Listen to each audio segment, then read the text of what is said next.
I don't know if I can pinpoint exactly why I started singing.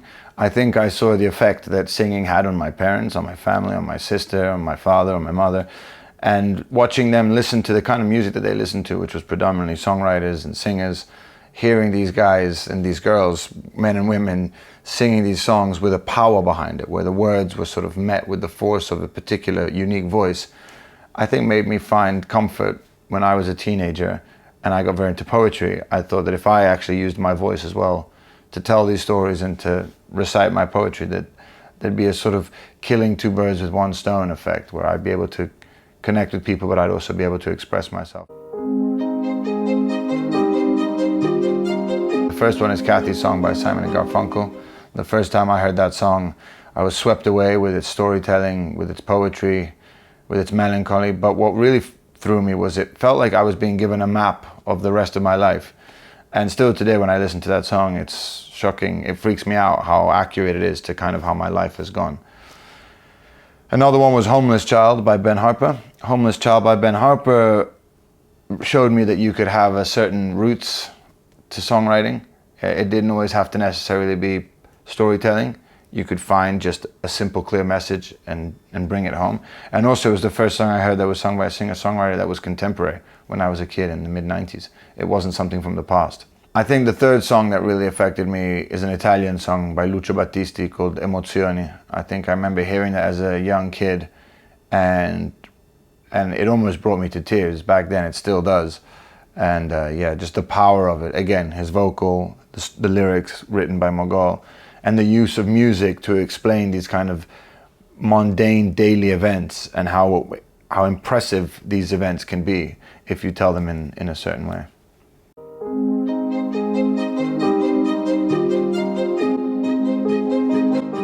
I think I had two dreams growing up. One would have been to be a football player, maybe three actually, I'd say three. One would have been to be a professional football player, the other would have been to be a journalist, and the third would have been to be a doctor, like my grandfather.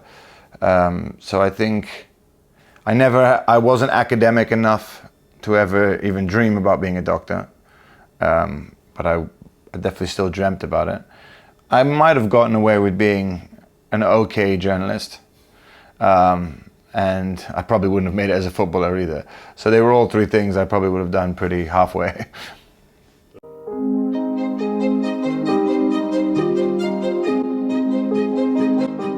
It was love at first sight. I mean, I remember the day I met my wife perfectly because we basically got married exactly on the same day 5 years later.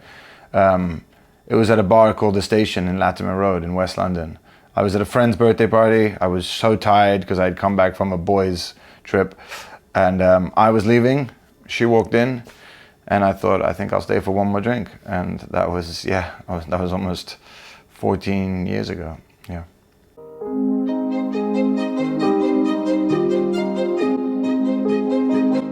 I think they kind of have a love and hate relationship with what I do.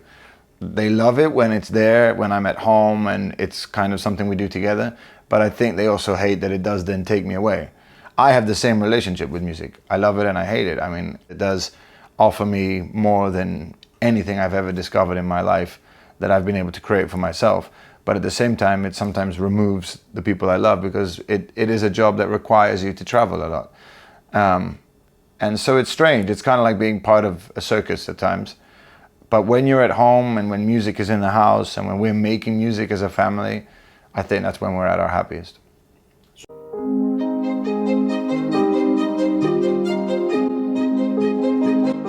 Yeah, my daughter is definitely my editor. I always have to pass the Connie test.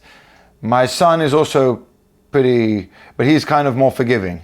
He likes pretty much everything I do. For now, he's young, that could change with age. But my daughter, who's a bit older, and she definitely has very strong opinions, she's very quick to tell me, yeah, Papa, you can't do that.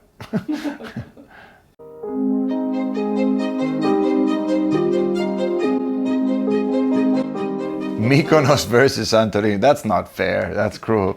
That's politics aside. Well, they're two different things. I've been to both. And Santorini is one of the most romantic places on earth.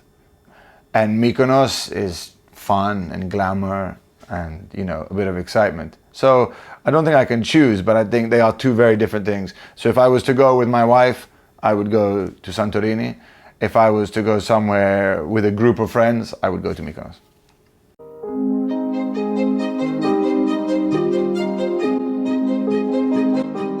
I'd still love to be, I'd love to obtain, to hold on to the freedom, the creative freedom that I've created for myself now. I'd love to still be able to make the kind of music that I want to make, and to travel and work with the people that I want to work with, and just build on everything that we've built so far. I've never sort of given myself a target. I just try to keep going. My only target is to basically put myself in a position where every day I can wake up and essentially do what I want to do. I can go to work, be creative if I must, but I can also not, and not feel bad about it and not beat myself up about it. And the only way I can do that is if I feel that I am somewhat in control of my destiny. So I hope that in 10 years, I still feel like I'm the one driving my ship.